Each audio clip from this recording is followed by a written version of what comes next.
ஆஹ், அனைவருக்கும் வணக்கம். உங்களுக்கு ஒரு நல்ல இடத்த நான் காட்ட போகிறேன். ஒரு நல்ல முதல்ல நண்பர்களை காமிச்சிடறேன். இவர் கோபால் சார் அந்தமான்லேருந்து வந்திருக்காரு, நம்ம நண்பர். இவர் நம்ம பயணத்தில் இருக்காரு. என்ன பயணம்னு சொல்கிறேன்.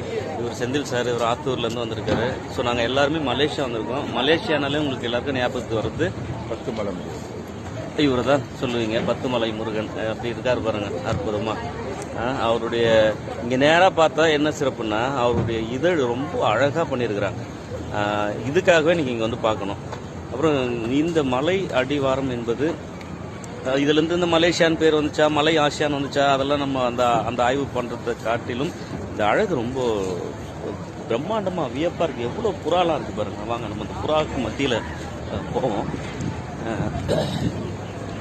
பாருங்கள், இவ்வளோ புறா இருக்குது பாருங்கள், தெரியுதுங்களா? இங்கே ஏதோ அந்த உணவு கொடுத்தா புறா வந்து சாப்பிடுன்றாங்க. நம்ம என்ன அதை என்ன கொடுத்தோம்னா பார்க்கலாம். மலேசிய முருகர் ரொம்ப அழகாக இருக்காரு. மக்கள் ரொம்ப ஆர்வமாக அவரை தரிசிக்கிறதுக்கு வந்திருக்காங்க.